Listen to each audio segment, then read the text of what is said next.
Hello friends. Now we will see the last part of our third chapter. आपलं जे third chapter आहे त्याचा last part पाहणार आहोत. आणि in this video we will see the topic how does it rain, means पाऊस कसा पडतो. Water on the earth evaporates continuously due to the heat of the सन.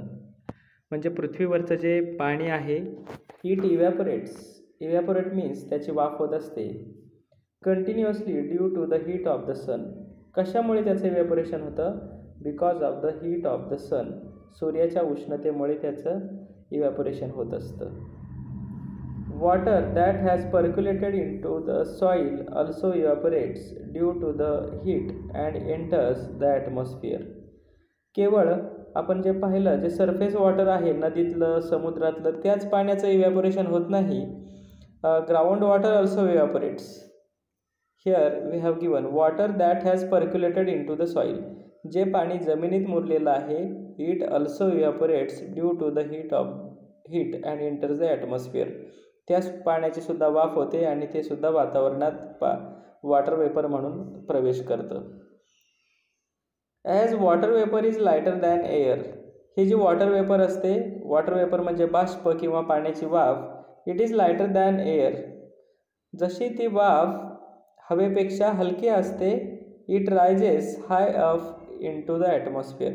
ते ॲटमॉस्फिअरमध्ये वातावरणामध्ये वरच्या थरांमध्ये जाते.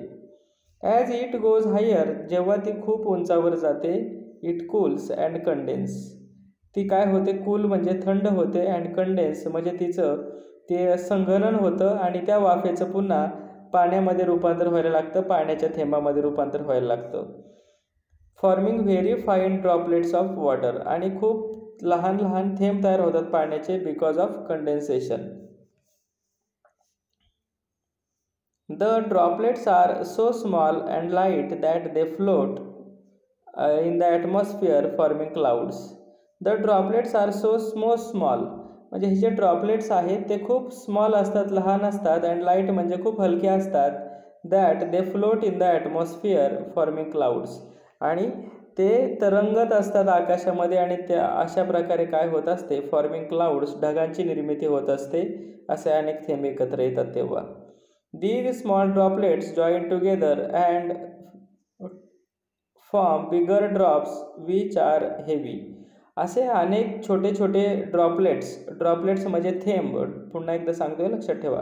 ड्रॉपलेट्स म्हणजे काय? थेंब एकत्र येतात. जॉईन टुगेदर म्हणजे एकत्र जोडले जातात. अँड फॉर्म बिगर ड्रॉप्स आणि मोठे थेंब तयार होतात. आणि these bigger drops are very heavy. हे जे मोठे थेंब असतात ते हेवी असतात. They cannot float. आणि हे हेवी असतात म्हणजे जड असतात, त्यामुळे ते थेंब फ्लोट म्हणजे तरंगू शकत नाहीत. Such drops of water fall down on the earth in the form of the rain. आणि हे जे मोठे मोठे थेंब आहेत ते जमिनीवर पडतात आणि ज्याला आपण काय म्हणतो? पाऊस म्हणतो. या ठिकाणी तुम्ही पाहू शकता, इकडे जी फिगर दिलेली आहे, पिक्चर आहे ते. Here is a C water. या ठिकाणी समुद्राचं पाणी आहे. अँड हिअर इज अ सन. हा सूर्य आहे. त्याच्यामुळे काय होतं? या पाण्याची वाफ होते. The water turns into the water vapour. या पाण्याचं वाफेत रूपांतर होते. And after they goes high up in the air, जेव्हा ते हवेत उंचावर जातात, क्लाउड्स फॉर्म, तिथे ढग तयार होतात. आणि त्याच्यामध्ये जे ड्रॉपलेट्स असतात ते एकत्र येतात, त्यांच्यापासून मोठे मोठे ड्रॉप्स तयार होतात. And it began to rain. आणि पाऊस पडायला सुरुवात होते. पुन्हा हा जो पाऊस आहे तो कुठे पडतोय? मोठमोठ्या डोंगरावर पडतो. It rains on mountain and in the form of surface water from the rills. It comes to the rivers and river goes to the mountains. River कुठे जातात? माउंटेनकडे. Rivers goes to the sea. Rivers goes to the ocean. ह्या ज्या reverse आहेत, ह्या ज्या नद्या आहेत, त्या कुठे जातात? समुद्राकडे जातात. पुन्हा त्या पाण्याची वाफ होते आणि पुन्हा असा पाऊस पडतो. आणि यालाच तुम्ही वॉटर सायकल असं म्हणता. Water cycle. This rain water flows into the rills. हे जे रेन वॉटर आहे ते ओहळातून, स्ट्रीम ओढ्यातून, rivers and finally into the sea. आणि हे जे रेन वॉटर आहे ते कुठे येतं शेवटी? Into the sea. Ice in the snow covered regions also melt due to the heat of the sun. जो आईस म्हणजे कोण आहे? बर्फ आहे. स्नोवी रिजनमध्ये जो आईस असतो, इट ऑल्सो मेल्ट. या ठिकाणी मेल्ट हा वर्ड यूज केलेला आहे. मेल्ट म्हणजे तो वितळतो. कशामुळे? Due to the heat of the sun, सूर्याच्या उष्णतेमुळे. To finally flow into rivers, आणि शेवटी तो कुठे मिळतो? नदीला येतो. दिस प्रोसेस ऑफ इव्हॅपोरेशन म्हणजे बाष्पीभवन, condensation and rainfall go on in a continuous cycle. आणि ही प्रोसेस कंटिन्युअस सुरू असते. इव्हॅपोरेशन होतं, त्यानंतर कंडेन्सेशन, त्यानंतर रेनफॉल, पुन्हा ते पाणी जमिनीवर आलं की पुन्हा त्याचं इव्हॅपोरेशन, पुन्हा कंडेन्सेशन, पुन्हा रेनफॉल, आणि दिस प्रोसेस गोज कंटिन्युअसली. ही कंटिन्युअसली सुरू असते process. So this process is called water cycle. या प्रोसेसला वॉटर सायकल असं म्हणतात. The biosphere. There are innumerable kinds of living things on the earth. पृथ्वीवर अनेक प्रकारच्या सजीव आहेत, असंख्य प्रकारचे सजीव आहेत. The various regions of the earth different in many ways. The various regions of the earth different in many ways म्हणजे जे वेगवेगळे प्रदेश आहेत ते डिफरंट आहेत. काही ठिकाणी डेझर्ट रिजन आहे, काही ठिकाणी स्नोवी रिजन्स आहे. We have given here some regions are always covered with ice. काही जे रिजन आहेत, रिजन म्हणजे काही जे प्रदेश आहेत ते ऑलवेज कवर्ड विथ आईस म्हणजे त्या ठिकाणी बर्फ असतो नेहमी. While others have a hot climate. आणि इतर जे प्रदेश आहेत तिथं हॉट क्लायमेट म्हणजे उष्ण हवामान असते. There are mountains in some places and plains in others. काही ठिकाणी माउंटन्स म्हणजे उंच पर्वत आहेत आणि काही ठिकाणी सपाट मैदाने आहेत. There is no equality. Some places have a lot of rainfall. काही ठिकाणी लॉट ऑफ रेनफॉल म्हणजे खूप पाऊस पडतो. While others are dry desserts.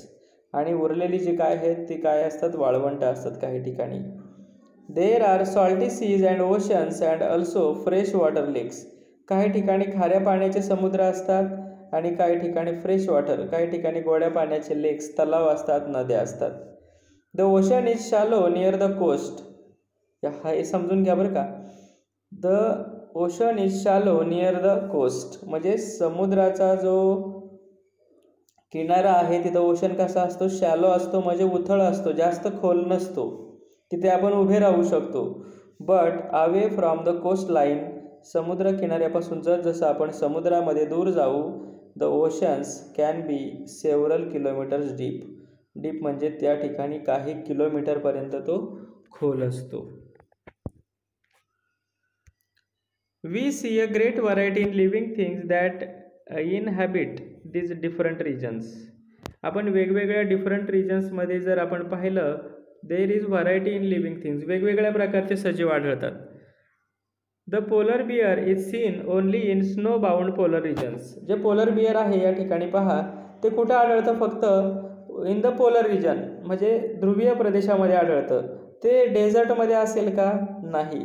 झेब्राज are found in Africa and kangaroos are found only in Australia. Zebra जे आहेत ते फक्त तुम्हाला झेब्रा ते आफ्रिकेमध्ये आढळतील आणि जे कांगारू आहे ते कांगारू तुम्हाला ऑस्ट्रेलियामध्ये दिसून येईल. इंडियामध्ये कुठे कांगारू आढळतं का? नाही. Elephants and lions are found in the regions of hot climate. उष्ण हवामानामध्ये तुम्हाला एलिफंट्स आणि लायन्स आढळून येतील. Plants in all this different region also show a great variety.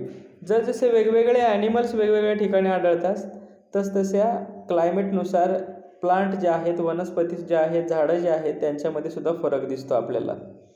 Many different kinds of plants, animals and microorganisms are found everywhere on the अर्थ.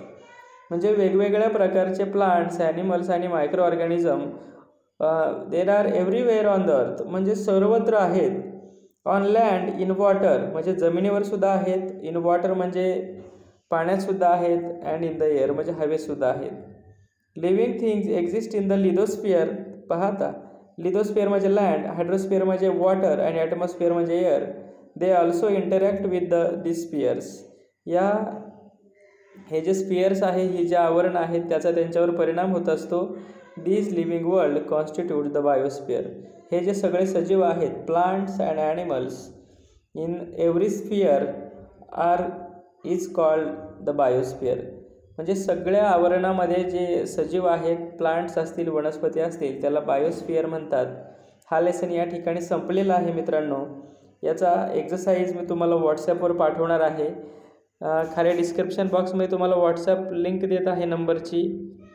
त्याच्यावर तुम्ही मला व्हॉट्सॲपवर कॉन्टॅक्ट करू शकता आणि आमच्या व्हॉट्सॲप ग्रुपमध्ये तुम्ही ॲड होऊन तुम्हाला दररोज होमवर्क आणि व्हिडिओज मिळू शकतात.